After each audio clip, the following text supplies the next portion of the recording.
আসসালামু আলাইকুম। একদিন মহানবী হজরত মুহাম্মদ সাল্লাল্লাহু আলাইহি সাল্লাম তার সাহাবাদের মাঝে বসা ছিলেন। এমন সময় একজন ইহুদি যে নবীজির কাছে কিছু টাকা পেত, সে এসে অত্যন্ত কর্কশ ভাষায় নবীজিকে অপমানজনক কথা বলে তার টাকা ফেরত চাইল। নবীজির প্রতি এরকম নির্লজ্জ আচরণ দেখে একজন সাহাবী সহ্য করতে না পেরে উঠে দাঁড়িয়ে তরবারি কোষমুক্ত করে নবীজিকে বললেন, ইয়া রাসূলুল্লাহ সাল্লাল্লাহু আলাইহি সাল্লাম, আপনি অনুমতি দান করুন, এই ইহুদিকে তার খারাপ আচরণের জন্য শাস্তি দান করি।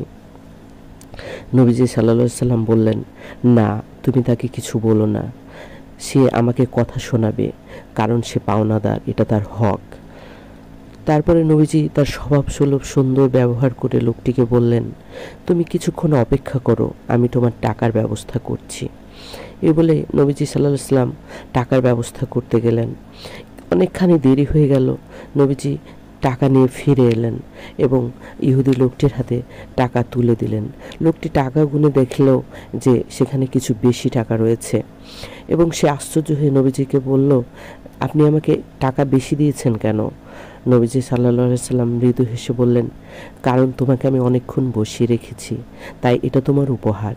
লোকটি আশ্চর্য হয়ে গেল এবং মুগ্ধ দৃষ্টিতে নবীজির মুখের দিকে তাকিয়ে মনে মনে বলল, আমি এত খারাপ আচরণ করলাম, অথচ এই লোকটি এত ভালো ব্যবহার কি করে করতে পারে? এ তো কোনো সাধারণ মানুষ নয়। সে নবীজির মুখের দিকে তাকিয়ে সরাসরি বলল, আপনি কোনো সাধারণ মানুষ নন, আপনি সত্যিকারের আল্লাহর নবী, আপনি আমাকে মুসলমান বানিয়ে নিন। এ বলে ইহুদিটি সাথে সাথে মুসলমান হয়েছিল। গল্প থেকে শিক্ষা, এখানে আমাদের নবী, যে নবী জন্য আমরা উম্মত, যে আমাদের জান্নাতে নিয়ে যাওয়ার জন্য সারা জীবন কেঁদেছেন, সেই নবী আমাদেরকে শিখিয়ে গেছেন মানুষকে কিভাবে ক্ষমা করতে হয়, কেমন করে মানুষের প্রতি মহানুভবতা দেখাতে হয়, কেমন করে মানুষকে ভালোবাসতে হয়। আর তার উম্মত হয়ে আমরা আজ কি করছি সেটা আমরা নিজেদের প্রতি একটু খেয়াল করব, যেন আমরা আমাদের আজকের এই আচরণের জন্য হাসরের ময়দানে আমাদের নবীর সামনে লজ্জিত হতে না হয়। তাই আমরা আমাদের নবীর ভালো উম্মত হওয়ার চেষ্টা করি, মানুষকে ক্ষমা করে, মানুষের প্রতি মহানুভবতা দেখিয়ে, মানুষের প্রতি সুন্দর আচরণ করে।